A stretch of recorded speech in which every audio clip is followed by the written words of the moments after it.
함께 고백한 말씀으로 기억하라라는 제목으로 하나님께서 우리에게 베푸신 은혜를 확인하는 시간 되기를 간절히 소원합니다.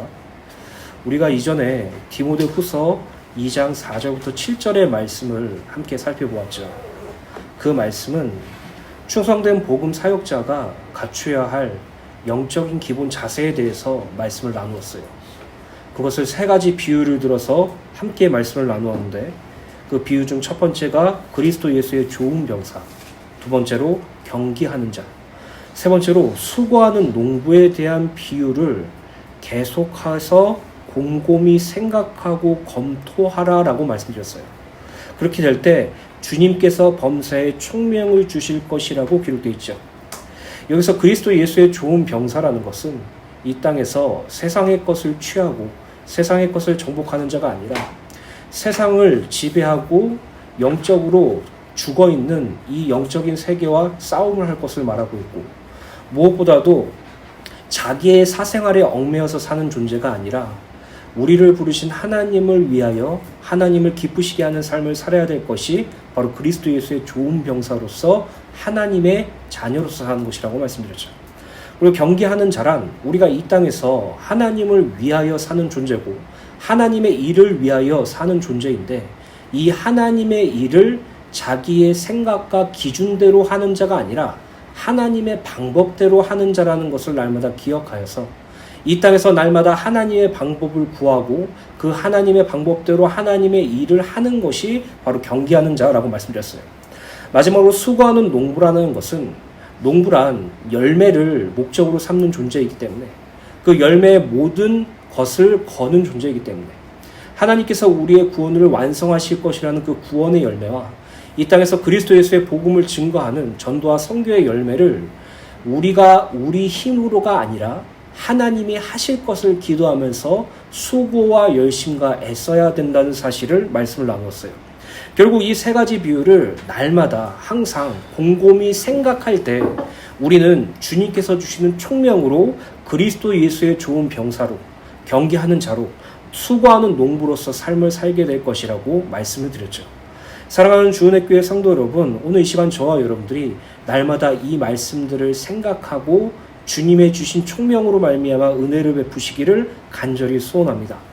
오늘 말씀도 이 생각하라라는 말씀과 같은 문맥의 말씀이에요. 바로 기억하라라는 것이죠.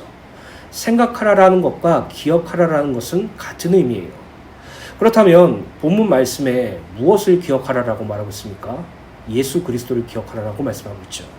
그뿐만 아니라 사도 바울이 감옥에 갇혀 죽음을 목전에 둔 앞에서 가장 절망스러운 고난의 상황이 있었음에도 불구하고 하나님의 말씀을 매이지 않을 것이라는 확신 때문에 날마다 그 감옥 속에서 고난을 인내하고 그리스도 예수의 복음을 증거하길 소원하며 하나님께서 자기에게 베푸시고 구원을 날마다 소망했다는 사실이 오늘 본문의 말씀이에요. 오늘 저와 여러분들이 날마다 그리스도 예수를 기억하시고 절대로 매이지 않는 복음을 여러분들을 통해서 증거되기를 소원하시며 이 땅에서 하나님의 구원을 소망하는 주은혜 교회 성도님들 되시기를 예수님의 이름으로 간절히 축원합니다. 그럼 첫 번째로 기억하라라입니다. 디모데후서 2장 8절 말씀 다시 한번 읽어드리도록 하겠습니다. 내가 전한 복음대로 다윗의 씨로 죽은 자 가운데서 다시 살아나신 예수 그리스도를 기억하라. 8절의 바울은 디모데와 오늘날의 성도들에게 예수 그리스도를 기억하라라고 권면하고 있죠. 이어서 기억하라라는 부분을 원어로 보면 마음에 간직하다라는 의미로 독특한 점은 현재 명령형으로서 기록되어 있어요. 이는 성도가 예수 그리스도를 항상 기억하고 항상 마음에 간직해야 한다는 사실을 강조하고 있는 것이에요. 그런데 여기서 중요한 것은 성도가 어떤 예수 그리스도를 항상 기억하고 마음에 간직하느냐라는 점이에요. 오병이어를 체험했던 무리들은 예수님을 기억할 때 우리에게 음식을 주시는 분, 왕으로서 기억했어요. 병고침이나 귀신 들린 자를 치료했던 자들은 은사와 기적을 베풀어 주시는 분으로 기억하고 있어요. 오늘날 여러분들은 예수 그리스도를 기억할 때 어떤 면모를 기억하고 있습니까? 여러분들의 문제를 해결해 주시는 분으로서 기억하고 계십니까? 아니면 기적과 이적을 베풀어 주시는 분으로 기억하고 있습니까? 아니면 여러분들이 부유하고 성공의 자리로 이끌어 주시는 분으로 기억하고 있습니까? 그 기억은 육신의 생각일 뿐이고, 로마서 말씀을 이따 읽어드리겠지만 육신의 생각은 사망일 뿐이에요. 우리가 기억해야 할 그리스도 예수는 첫 번째로 바울이 전한 복음, 곧 다윗의 씨로 나신 예수 그리스도. 두 번째로 죽은 자 가운데서 다시 살아나신 예수 그리스도를 항상 기억해야 합니다. 정리하자면 바울이 정한 복음, 곧 다윗의 씨, 혈통으로 나시고 죽은 자 가운데서 다시 살아나신 예수 그리스도를 항상 기억하고 항상 마음에 간직해야 한다는 것을 의미해요. 이 짧은 구절 속에서는 예수 그리스도의 탄생과 죽음과 부활 및 승천 등이 압축되어 있고, 이것들을 한 문장으로 표현한다면 예수 그리스도의 구원 사역이라고 할 수 있어요. 그래서 고린도전서 15장 2절부터 5절 말씀을 세 번역으로 보면 바울이 이렇게 말하죠. 내가 여러분에게 복음으로 전해드린 말씀을 헛되이 믿지 않고 그것을 굳게 잡고 있으면 그 복음을 통하여 여러분도 구원을 얻을 것입니다. 나도 전해받은 중요한 것을 여러분에게 전해드렸습니다. 그것은 그리스도께서 성경대로 우리 죄를 위하여 죽으셨다는 것과 무덤에 묻히셨다는 것과 성경대로 사흘날에 살아나셨다는 것과 게바에게 나타나시고 다음 12제자에게 나타나셨다고 하는 것입니다. 라고 기록되어 있어요. 여러분, 우리는 이 땅에 살아가면서 매 순간 항상 날마다 그리스도 예수를 기억해야 돼요. 근데 이 예수 그리스도를 기억하라는 것은, 그 내용은 다윗의 혈통으로 오셨다는 것, 성육신을 의미하죠. 그리고 죽은 자 가운데서 살아나셨다는 것, 우리의 죄를 대신하여 죽으시고 우리를 의롭게 하여서 부활하신 그 그리스도 예수를 기억하라라고 말씀하시는 거예요. 그냥 단순히 예수님을 기억할까라고 하면서 인위적으로 만들어진 예수님 초상화를 떠올리는 것이 아니라, 그냥 예수님을 기억할까 하면서 나에게 좋은 길을 만들어주시는 분으로 기억하는 것이 아니라, 나에게 초월적인 기적과 이적을 베푸시는 분으로서 기억하는 것이 아니라, 나를 위해서 인간의 몸을 입고 오신 그리스도 예수를, 나를 위해서 십자가에서 죽으신 그리스도 예수를, 나를 위해서 부활하신 그리스도 예수를 날마다 기억해야 한다는 것이에요.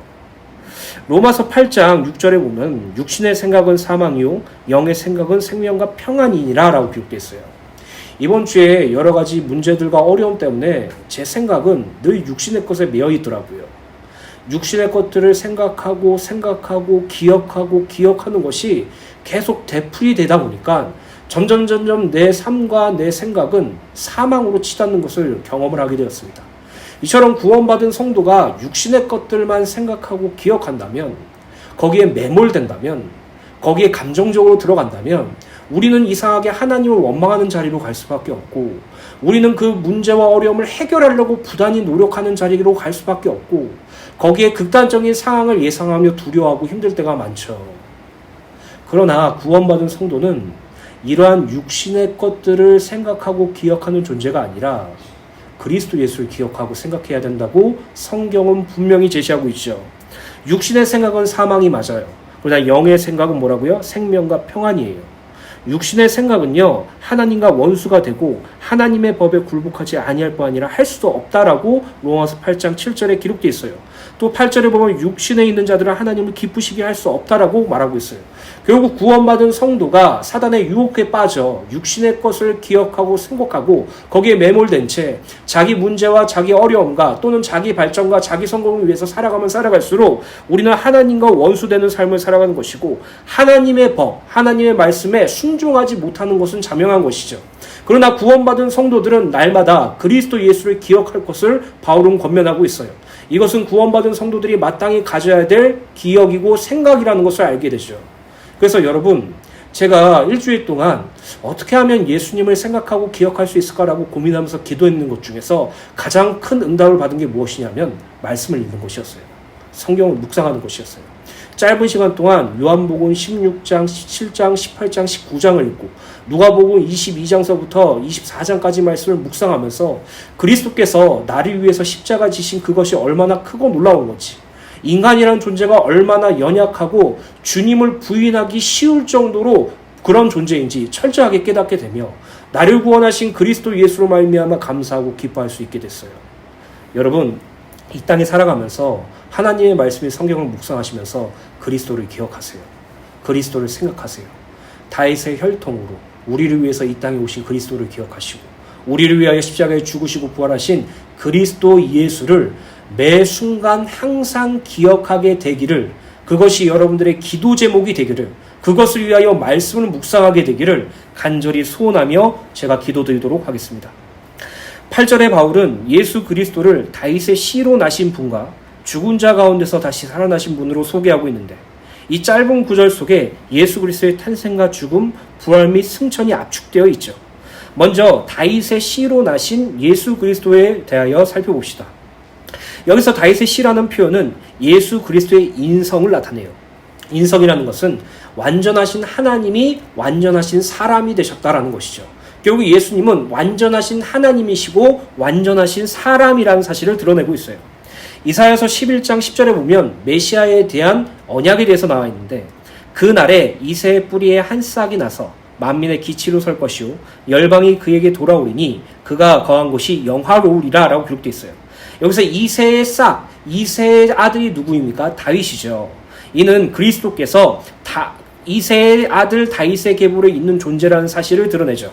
그뿐만 아니라 사도행전 13장 23절 말씀을 세번역 성경으로 보면 하나님은 약속하신 대로 다윗의 후손 가운데서 구주를 세워 이스라엘에게 보내셨으니 그가 곧 예수입니다 라고 기록됐어요. 첫사람 아담의 범죄로 인하여 모든 인간은 하나님의 형상은 훼손되었고 하나님과 인간 사이의 관계가 철저히 파괴되었죠. 그러나 하나님께서는 범죄한 아담에게 여자의 후손을 보내 사탄을 심판하시고 당신의 구속 사역을 이루시겠다고 말씀하셨죠. 이 여자의 후손과 본문의 다윗의 씨는 같은 의미이고, 이는 완전한 인간으로 오신 예수 그리스도를 가리켜요. 완전하신 하나님이신 예수 그리스도께서 친히 인간의 몸을 입고 완전한 사람으로서 이 세상에 오신 이유는 하나님의 공의를 충족시키기 위한 희생제물이 되기 위해서, 또 첫사람 아담을 유혹하여 하나님과의 단절을 초래한 사단의 머리를 박살내기 위해서 오신 것이에요. 하나님이신 그리스도 예수께서 인간의 몸을 입고 오신 이유에 대해서 조금 이후에 살펴보도록 하겠습니다. 중요한 것은 하나님이신 그분이 인간의 몸을 입고 이 땅에 오셨다는 사실이에요. 그 이유는 우리 때문이에요. 우리 때문에. 하나님이 인간이 되신 이유가 우리 때문이라고요. 이 부분을 염두에 두고 말씀을 계속해서 살펴보길 소원합니다. 빌립보서 2장 6절부터 8절 말씀을 보면 공동번역 성경으로 보겠습니다. 그리스도 예수는 하느님과 본질이 같은 분이셨지만 굳이 하느님과 동등한 존재가 되려 하지 않으시고 오히려 당신의 것을 다 내어놓고 종의 신분을 취하셔서 우리와 똑같은 인간이 되셨습니다. 이렇게 인간의 모습으로 나타나 당신 자신을 낮추셔서 죽기까지, 아니 십자가에 달려서 죽기까지 순종하셨습니다. 이 말씀을 볼 때 우리가 유추할 수 있는 것은 예수께서 인간의 몸을 입고 오신 이유는 십자가에 달려 죽으시기 위함이라는 사실을 알 수 있죠.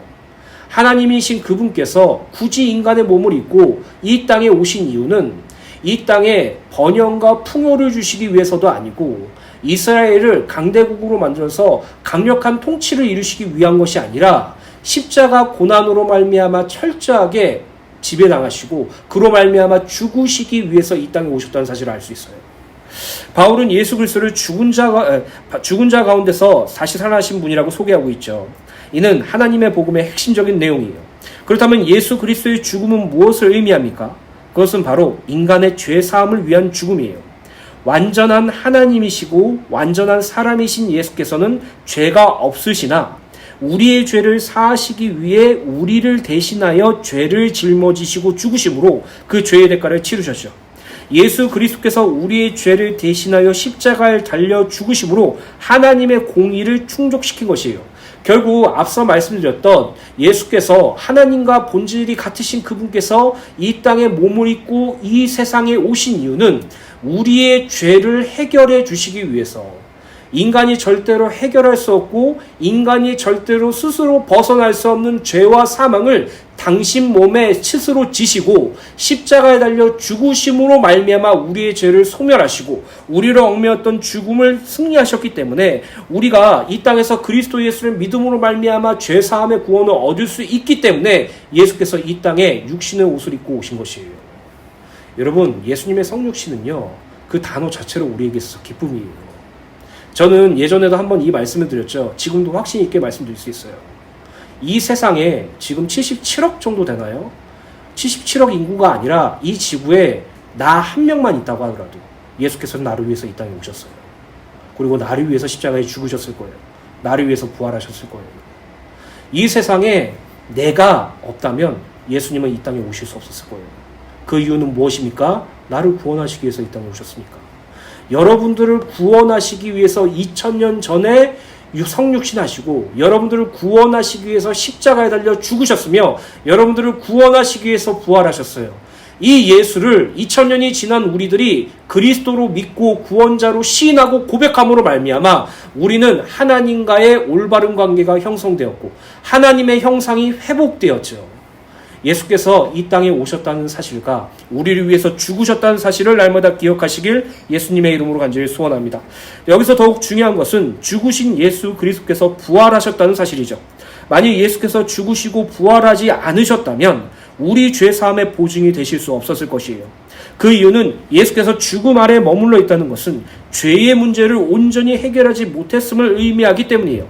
즉 죄의 삭은 사망이기 때문에 죽음의 지배 아래서 벗어나지 못한다면 예수는 결코 죄사함의 보증이 될 수 없는 것이죠.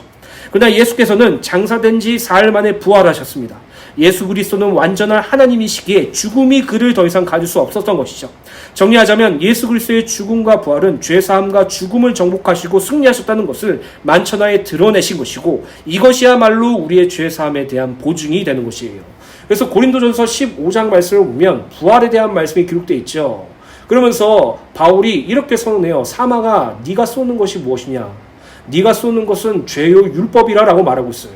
이 말은 사탄은 율법의 명맥하에 모든 인간은 죄인이라는 것을 무기로 삼아 사망을 가지고 이 세상을 지배하고 있다는 사실을 말하고 있어요. 그러나 예수께서 이 땅에 오신 이유는 육과 세상에 속한 혈과 육에 속한 우리를 위하여 마귀를 깨뜨리시기 위하여 그러기에 우리를 구원하시기 위해서 이 땅에 오셨고 죽으심으로 말미암아 죄의 대가를 하나님께 치르셔서 희생제물로서 하나님의 공의를 만족하셨고 부활하심으로 죽음의 사망 권세를 깨뜨리심으로 말미암아 더 이상 세상에서 죄와 사망으로 역사하는 사탄의 세력을 박살내셨음을 의미하죠. 그로 말미암아 우리에게도 역시 죄와 사망이 상관없는 자가 되었다는 것이에요. 구원받았다는 것이 이만큼 크고 놀라운 축복입니다. 우리가 받은 구원을 기본으로 치부하지 마시고요. 베이스로 생각하지 마시고요. 모든 것으로 생각하셔야 돼요. 이 예수 그리스도를 뭐라고요? 기억하라라고 말하고 있죠. 로마서 4장 25절 말씀 읽어드리도록 하겠습니다. 예수는 우리가 범죄한 것 때문에 내줌이 되고 또한 우리를 의롭다 하시기 위하여 살아나셨느니라. 우리를 죄에서 건져내시기 위해서 죽으신 예수 그리스도 부활하셔서 하나님 앞에서 당신의 손에 박힌 목자국을 친히 보여주며 내가 이 자들의 죄를 사하였습니다 라고 말하며 의롭다고 칭하여 주신 그리스도 예수를 날마다 기억하세요. 여러분 앞서 말씀드렸지만 우리는요 세상과 육신의 것을 기억하고 생각할수록 우리는 더욱더 사망의 자리로 갈 수밖에 없어요. 하나님의 원수가 되는 자리로 갈 수밖에 없어요. 하나님께 순종할 수 없는 자리로 갈 수밖에 없어요. 하나님을 기쁘시게 할 수 없어요.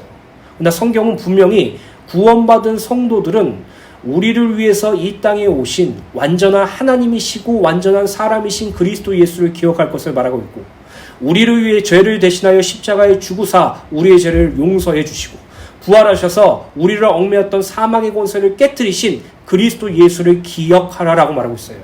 여러분들의 기도 제목 되시기를 간절히 소원합니다. 하나님, 세상의 것들이 육신의 것들이 나를 사로잡아서 불안과 염려와 걱정을 주고 있습니다. 세상의 것들과 육신의 것들이 나를 사로잡아서 거기에 집중하게 만드는 사탄의 유혹이 있습니다. 나를 불쌍히 여기시고 예수 그리스도만 기억할 수 있도록 은혜를 베풀어 주시옵소서. 예수 그리스도만 온전히 기억할 수 있도록 날마다 하나님의 말씀을 묵상할 수 있도록 도와주시고 예배드릴 수 있도록 도와주시고 세상의 기복인 예수, 세상의 선을 추구하는 예수가 아니라 나를 위해서 이 세상에 오셨고 나를 위해서 죽으셨고 부활하신 그리스도 예수만 기억할 수 있도록 도와주시옵소서. 현실 도피가 아니에요. 영적인 기본이에요. 오늘 저와 여러분들이 날마다 그리스도 예수만 매 순간 항상 기억하는 그 은혜가 있게 되시길 간절히 소원합니다. 두 번째로 매이지 않은 복음입니다. 디모데후서 2장 9절 말씀입니다. 복음으로 말미암아 내가 죄인과 같이 매이는 때까지 고난을 받았으나 하나님의 말씀은 매이지 아니하니라. 디모데후서 2장 8절의 말씀은 다윗의 후손이시며 죽은 사람들 가운데서 부활하신 예수 그리스도를 기억할 것을 권면하였다면 9절의 말씀은 하나님의 복음은 결코 상황과 환경과 현실에 매여 있지 않는다는 사실을 밝히고 있죠. 그 어떤 것도 하나님의 복음을 메어두거나 가두어둘 수 없다라고 말하고 있어요. 당시 바울의 상황을 우리는 잘 알고 있죠. 당시 바울은 로마 제국의 죄수로 감옥에 갇혀 있었고 죽음을 목전에 둔 상황이었어요. 실제로 디모데후서를 기록한 후에 바울은 목이 잘려 죽게 되죠. 그뿐만 아니라 바울과 함께 동역하였던 아시아 그리스도인들이 모두 바울을 배신하였어요. 바울을 버렸죠. 이러한 극단적인 절망 속에 있었죠. 어떤 이들은 바울을 향해서 이렇게 말하기도 했습니다. 하나님의 영광스러운 복음을 전파하는 사도라는 자가 족쇄에 차고 감옥에 갇혀 있다니라고 말하면서 조롱했어요. 그러나 바울은 자신이 감옥에 매인 상황과 연관을 지어서 위대한 진리를 선언하는데 그것은 바로 내가 복음 때문에 고난을 당하고 죄수처럼 매여 있으나 하나님의 말씀은 결코 매이지 않는다라는 것이에요. 바울은 자신이 비록 감옥에 갇혀 있고 또 족쇄에 매여 있어서 하나님의 복음을 증거하지 못하더라도 하나님께서는 다른 복음 사역자들을 통해서 당신의 복음을 증거하시기 때문에 하나님의 말씀은 매이지 않는다고 고백하고 있는 것이에요. 그래서 갈라디아서 1장 11절부터 12절 말씀을 보면 이 복음의 시작이, 이 복음의 마침이 누구인지 정확하게 기록되어 있죠. 형제들아 내가 너희에게 알게 하노니 내가 전한 복음은 사람의 뜻을 따라 된 것이 아니니라. 이는 내가 사람에게서 받은 것도 아니요 배운 것도 아니요 오직 예수 그리스도의 계시로 말미암는 것이라 라고 그랬어요. 만약에 이 복음이 사람의 뜻으로 따라 된 것이라면 우리는 이 교회를 빨리 접고 세상에서 인정받고 세상에서 부흥을 일궈낸 그런 교회로 들어가면 돼요. 그렇잖아요. 검증됐잖아요. 검증. 세상에서 전도를 열심히 해서 10,000명, 20,000명, 30,000명 되는 그 교회 가서 주를 위해서 살면서 주를 위해서 헌신하면 돼요. 맞잖아요. 만약에 우리가 이 땅에 살아가면서 이 복음이 사람의 뜻에 따라 된 것이라면 우리는 이 세상에서 부유하고 성공한 성도, 하나님께 기적과 체험을 인도한 성도만 따라가면 돼요. 그 사람 옆에 있으면 뭐라도 되겠지. 근데 복음은 그게 아니에요, 여러분. 복음은 그런 게 아니라고요. 저 역시도 과거 전도사 시절 때, 청년 시절 때 제 자신이 부단히 복음으로 바뀌어지기 원해서 큰 교회에 가서 그렇게 열심히 헌신하고 노력했지만 저에게 찾아온 것은 교회 밖에 타락한 나를 마주보고 절망하는 것들 뿐이었어요. 교회 안에 나와 교회 밖에 나와야가 다른 그런 이율배반적인 삶이 저를 절망스럽게 만들었다는 것이죠. 물론 그것이 하나님께서 저에게 주신 은혜로 말미암아 자기를 부인하고 하나님만 의지할 수 있도록 하신 것이었지만 그 당시에는 괴롭고 고통스러웠죠. 이처럼 구원받은 성도는요, 하나님의 복음이 사람에게 이루어지지 않는다는 사실을 분명히 인지하셔야 돼요. 또 사람에게 받은 것도 아니고 사람에게 배운 것도 아니라는 사실을 분명히 아셔야 돼요. 그래서 우리는 이 땅에서 그리스도 예수의 계시만 간절히 구하고 이 복음이 나를 통해서 증거되는데 나의 현실과 상황과 환경에 따라 매이지 않는다는 사실을 기억하셔야 돼요. 하나님의 복음은 매이지 않아요. 하나님의 말씀은 절대 매이지 않아요. 우리가 매인다고 착각할 뿐이죠. 많은 성도들이 하나님의 복음을 증거함에 있어 어떤 자격 요건을 갖춰야 된다고 생각해요. 세상의 성공, 신비적인 체험, 이해할 수 없는 기적들이 있어야 복음을 전할 수 있을 것이라고 착각하죠. 그들의 전도의 논리는 예수를 믿으면 이렇게 된다라는 것이에요. 나처럼 예수를 믿으면 나처럼 성공할 수 있어. 예수를 믿으면 나처럼 치유가 될 수 있어. 예수를 믿으면 나처럼 조금 더 좋은 상황과 여건 속에서 삶을 살 수 있어라는 것으로 복음을 증거하려고 하죠. 예수를 믿으면 이렇게 된다라는 논지로 복음을 전하려고 하다 보니까 하나님의 말씀이 자신의 현실과 상황에 매여 있는 것처럼 느껴지는 것이에요. 그래도 내가 불신자들이 인정할 만큼 성공해야 전도가 되겠지. 이성이나 과학으로 설명할 수 없는 기적 같은 것을 경험하거나 그 기적들을 내가 행할 수 있으면 전도가 되겠지라고 생각하죠. 그러나 성도들의 대부분은, 거의 대부분은 현실은 늘 고난의 연속이고 되는 것보다 막히는 것이 더 많으며 세상 사람들보다 더 힘들고 어렵게 살아가요. 이러한 자신을 보면서 하나님의 말씀이 메인 것처럼 오해하죠. 내가 정말 찌질하게 이렇게 살아가고 있는데 내가 사람들이 보기에 이룬 것도 아무것도 없는데, 분명히 내 불신자 친구들이나 지인들은 나를 볼 때 네가 예수를 믿고 어떠한 일들이 일어났는지 그 일들을 통해서 믿기를 원하니까 그것을 요구하는데, 야, 너 예수 믿는다고? 그럼 성공해봐. 그럼 내가 예수 믿을게라는 논리로 우리에게 계속 강요를 하는데, 우리는 그런 논리를 이길 수 있고 그 논리를 뛰어넘을 수 있는 것조차 없으니까 그냥 내가 부족해서 준비가 안 돼서 그것으로 말미암아 하나님의 말씀이 매인다고 생각하죠. 그러나 하나님께서는 성경을 통하여 분명히 말씀하십니다. 나의 복음은 너희 상황과 환경과 현실에 매일 정도로 부족하거나 약하지 않다. 나의 복음은 그 어떤 존재도 그 어떤 상황도 막을 수 없다라고 분명히 말하고 있는 것이에요. 여러분들의 그 안 되는 삶이 하나님의 말씀을 매이게 하지 못한다니까요. 여러분들의 실패한 그 삶이 하나님의 복음을 매이게 할 수 없다니까요. 그냥 여러분들이 자존감이 낮아졌을 뿐이에요. 하나님의 복음과 하나님의 말씀은 절대로 매이지 않아요. 매일 수가 없어요. 왜 그렇습니까? 그것은 그리스도 예수의 계시대로 된 것이니까. 만약에 사람의 뜻으로 따라 된 것이고 사람을 따라 된 것이라면 하나님의 복음과 말씀은 매일 수밖에 없겠죠. 그러나 하나님의 복음과 말씀은 그리스도 예수의 계시로 하나님의 열심으로 이루어지는 것이기 때문에 여러분들의 현실과 상황과 여러분들의 그 현재에 따라 복음이 매일 수가 없어요. 그래서 여러분, 약할 수 있도록, 약할 때일수록, 실패할 때일수록, 연약할 때일수록 하나님의 복음을 증거할 수 있도록 담대히 기도하세요. 하나님의 말씀이 우리를 통해 증거될 수 있도록 기도해달라고 날마다 간구하세요. 하나님의 복음은 우리의 상황과 환경과 현실에 관계없이 창세전부터 당신에게서 택한 자들에게 예비되어 있으며 이 복음은 반드시 만민에게 전파될 것이에요. 그 이유는 예수께서 말씀하셨기 때문이에요. 이 복음이 만민에게 전파될 때 그제야 끝이 올 것이라고 예수께서 말씀하셨기 때문이에요. 이 복음 증거는 만민에게 증거될 것을 결말로 갖고 있어요. 오늘 저와 여러분들이 여러분들의 현실에 따라 여러분들의 상황에 따라 복음이 증거될 수 있다, 증거될 수 없다라는 그런 여러분들의 그런 세상적 마음으로 하나님의 말씀을 메우려고 하지 마시고, 하나님의 말씀은 그 어떤 것도 그 어떤 상황도 매일 수 없다라는 사실을 분명히 계시하시고 하나님께 전도할 수 있도록 기회를 달라고 기도하세요. 하나님께 그리스도의 말씀에 사로잡혀 하나님의 말씀을 증거할 수 있도록 도와달라고 기도하세요.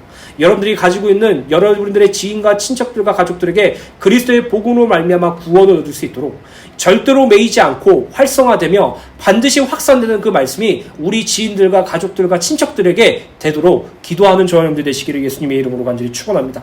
그래서 빌립보서 1장 12절부터 18절 말씀을 제가 천천히 읽어드리겠습니다. 형제들아, 내가 당한 일이 도리어 복음 전파의 진전이 될 줄을 너희가 알기를 원하노라. 이러므로 나의 매임이 그리스도 안에서 모든 시위대 안과 그 밖의 모든 사람에게 나타났으니 형제 중 다수가 나의 매임으로 말미암아 주 안에서 신뢰함으로 겁없이 하나님의 말씀을 더욱 담대히 전파하게 되었습니다. 어떤 이들은 투기와 분쟁으로, 어떤 이들은 착한 뜻으로 그리스도를 전파하나니 이들은 내가 복음을 변증하기 위하여 세우심을 받은 줄 알고 사랑으로서 하나 그들은 나의 매임에 괴로움을 더하게 할 줄로 생각하여 순수하지 못하게 다툼으로 그리스도를 전파하느니라. 그러면 무엇이냐? 거칠애로 하나 참으로 하나 무슨 방도로 하든지 전파되는 것은 그리스도니 이로써 나는 기뻐하고 또한 기뻐하리라. 예전에 제가 신앙생활했을 때 대단히 큰 착각 속에 빠져서 신앙생활 한 적이 있었어요. 그 착각이 뭐냐면은 이 교회는 내가 없으면 안 돌아가 이거예요.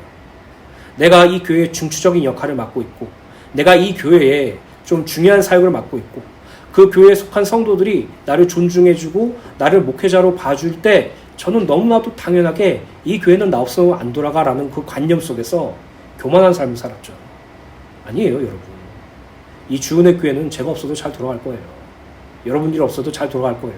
근데 하나님께서 여러분들과 저를 만나게 해주시고 예배를 드리게 해주신 것에 대해서 너무나도 감사하고 기뻐하죠. 함께 포럼을 나눌 수 있고 옆을 성도들을 가족처럼 생각하며 기도할 수 있다는 사실에 너무나도 기뻐하죠.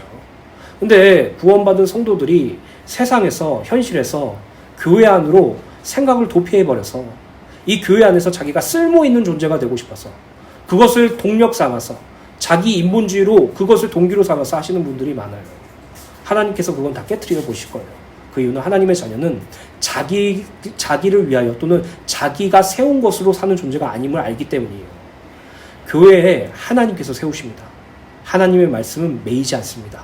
이것을 날마다 기억하시고 어떠한 상황에 있든지 그리스도 예수의 복음을 담대히 증거하는 예수 그리스도의 증인이 되시기를 간절히 소원합니다. 세 번째로 인내할 수 있는 이유입니다. 디모데후서 2장 10절 말씀입니다.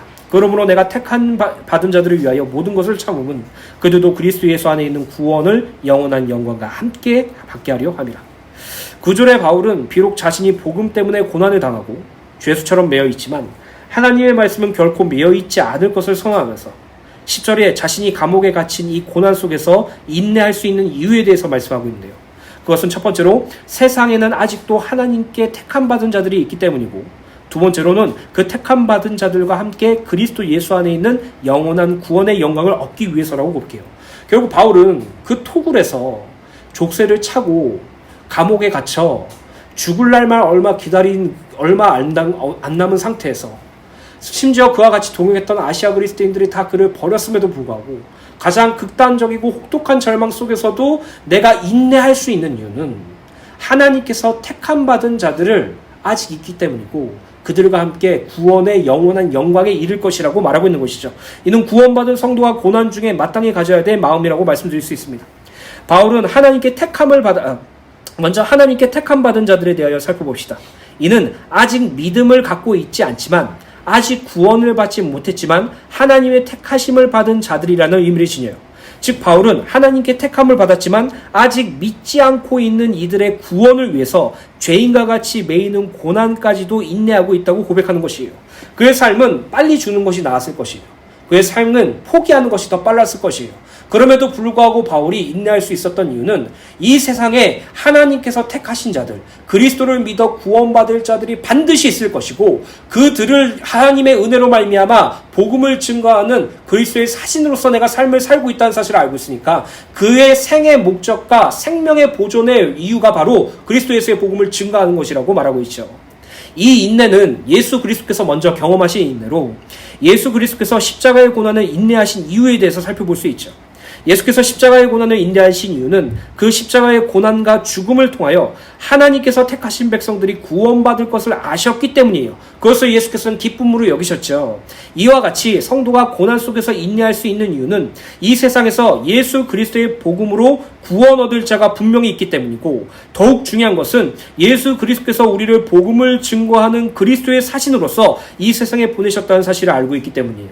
더욱 쉽게 말씀드리면 하나님께서 나를 통해서 당신의 복음 사역을 증거하게 하시고 나에게 맡겨주신 영혼이 있기 때문에 고난을 참을 수 있다라고 말하는 것이에요. 오늘 저와 여러분들이 이 땅에 살아가면서 여러 가지 문제와 어려움을 겪었을 때 여러분들이 한번 회상을 해보세요. 그 문제와 어려움이 여러분들을 계속해서 괴롭히고 있었음에도 불구하고 여러분들 주변 지인이 복음을 받거나 구원을 얻거나 신앙생활을 하게 되면 그 문제와 고난을 뛰어넘을 정도로 기쁘고 행복하죠. 그리고 이러한 고난과 문제 속에서도 날마다 내가 사랑하는 지인들과 친척들과 가족들이 구원받기를 간절히 소원하면서 기도하잖아요. 그것이 우리가 인내할 수 있는 유일한 발판이라는 것이에요. 오늘 저와 여러분들이 그 삶을 살아나는 은혜가 있게 되시길 간절히 소원합니다. 히브리서 12장 2절에 보면 그리스도의 인내가 어떠한 것인지 정확하게 기록되어 있죠. 믿음의 주요 또 온전하게 하신 이인 예수를 바라보자. 그는 그 앞에 있는 기쁨을 위하여 십자가를 참으사 부끄러움을 개의치 아니하시더니 하나님 보좌 우편에 앉으셨느니라.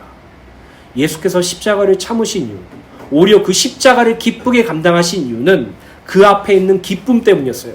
그 앞에 있는 기쁨이 무엇입니까? 우리들이 구원받을 것. 그것으로 말미암아 그 십자가를 참으시고 부끄러움을 개의치 않으셨다고 말하고 있어요. 오늘 우리가 고난과 어려움 중에서 우리를 통해서 영혼이 구원받을 것이라는 사실을 분명히 기억하시고 우리에게 맡겨주신 그 영혼을 기억하면서 그 고난을 인내하고 그들에게 복음을 증거하는 증인의 삶을 살게 되시길 간절히 소원합니다. 또한 바울은 고난 속에서 인내할 수 있는 이유를 하나님께 택함 받은 자들과 함께 그리스도 예수 안에 있는 영원한 구원의 영광을 얻을 것이기 때문이라고 말하죠. 그리스도인의 구원은 예수 그리스도를 영접한 그 순간부터 시작되어 영원까지 이어집니다. 다시 말하면 구원은 현재 예수 그리스도와의 신비적 연합을 통해서 시작되고 그것의 완성은 마지막 날 영원한 영광을 얻음으로써 이루어지는 것이죠. 그렇다면 여기서 언급된 영원한 영광은 바로 그리스도의 구원의 궁극적 목표라고 할 수 있죠. 이것을 영화라고 말하죠. 바울은 그 혹독한 상황 속에서도 하나님께서 선택하신 자들의 충만한 구원만을 소망하고 있었다는 것을 알 수 있죠. 오늘날의 성도들도 고난과 어려움을 경험하더라도 반드시 기억해야 할 것이 있는데 그것은 바로 예수 그리스도로 구원의 말미암은 영원한 영광을 얻는다는 사실이에요. 로마서 8장 30절에 보면 또 미리 정하신 그들을 또한 부르시고 부르신 그들을 또한 의롭다 하시고 의롭다 하신 그들을 영화롭게 하셨느니라 라고 되어 있죠. 하나님께서는 우리를 당신의 자녀로 부르셨고 예수 그리스도께서는 우리를 죄에서 의롭다고 선언하셨으며 마지막 날 주의 날에 그리스도의 재림에 우리의 구원이 반드시 완성될 것이에요. 우리의 구원을 완성하여 우리를 영화롭게 하실 하나님을 신뢰하기에 고난 중에서 인내할 수 있는 것이에요. 만약에 성도가 세상의 것이 가장 중요하다고 여긴다면 하나님께 품는 소망은 세상의 것을 충족해 주시는 하나님으로 소망을 품겠죠. 만약에 구원받은 성도가 이 땅에서 구원을 날마다 누리고 이 구원을 그리스도 예수의 재림의 날에 완성될 것이라는 것을 소망으로 품고 있다면 그 예술의 소망은 언제 오십니까? 빨리 주님 오시옵소서. 마라나타 주여 오시옵소서라고 기도하겠죠. 땅을 바라보고 계십니까? 하늘을 바라보고 계십니까? 땅의 것을 생각하고 계십니까? 위의 것을 생각하고 계십니까?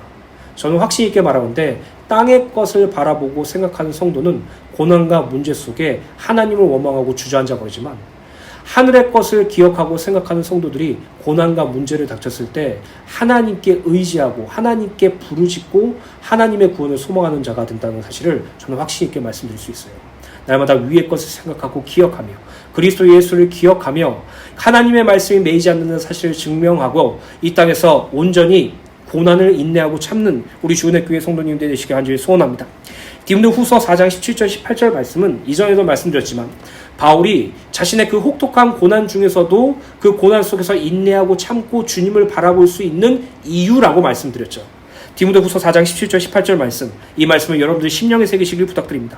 주께서 내 곁에 서서 나에게 힘을 주심은 나로 말미암아 선포된 말씀이 온전히 전파되어 모든 이방인이 듣게 하려 하심이니 내가 사자의 입에서 건짐을 받았느니라. 주께서 나를 모든 악한 일에서 건져내시고 또 그의 천국에 들어가도록 구원하시리니 그에게 영광이 세세 무궁토록 있을지어다. 아멘. 이것이 우리의 말씀 되기를 간절히 소원합니다. 결론입니다. 우리는 말씀을 통하여서 성육신 하시고 우리를 위해서 죽으시고 부활하신 예수 그리스도를 기억해야 할 것을 확인했습니다. 또한 하나님의 말씀은 우리의 현실과 상황에 절대로 매이지 않고 반드시 확산될 것임을 기억하며 우리가 이 예수 그리스도의 복음을 증거하는 사신이라는 사실을 말씀을 통해서 확인했습니다. 마지막으로 우리가 이 땅에 살 소망까지 끊어지는 고난을 경험하여도 우리가 그것을 참을 수 있는 이유는 언젠간 주님이 이 고난을 해결해 주시겠지라는 마음이 아니라 이 고난 속에 있음에도 불구하고 이 세상이 너무나 힘들고 괴로움에도 불구하고 하나님께서 나에게 붙여주신 영혼이 있다는 사실을 분명히 믿고 그들을 복음을 증거하기 위해서 이 땅에 살고 그들과 함께 구원의 완성을 소망하는 것을 기대하며 인내할 수 있다고 말씀드렸어요. 이 세 가지가 여러분들의 신앙의 모든 것 되기를 간절히 소원합니다. 무엇보다도 날마다 그리스도 예수를 기억하세요. 우리를 위해서 이 세상에 오시고 우리를 위하여 죽으시고 우리를 위하여 부활하신 그리스도 예수를 말씀을 통해서 만나세요. 예배를 통해서 만나세요. 여러분들 삶 속에서 날마다 생각하고 기억하셔서 육신의 생각은 사망이지만 영의 생각은 생명과 평안이라고 하였습니다. 늘 생명과 평안이 여러분들을 주장하시길 예수님의 이름으로 간절히 축원합니다. 사도행전 20장 22절부터 24절 말씀, 이 말씀을 삶 속에서 곰곰이 묵상하면서 이 말씀이 우리의 기도 제목 되기를 소원합니다. 보라, 이제 나는 성령에 매여 예루살렘으로 가는데 거기서 무슨 일을 당하는지 알지 못하노라. 오직 성령에서 각 성에서 내게 증언하여 결박과 환난이 나를 기다린다 하시다. 내가 달려갈 길과 주 예수께 받은 사명 곧 하나님의 은혜의 복음을 증언하는 일을 마치려 하면은 나의 생명조차 조금도 귀한 것으로 여기지 아니하리라. 이 고백이 우리의 고백 되기를 소원합니다.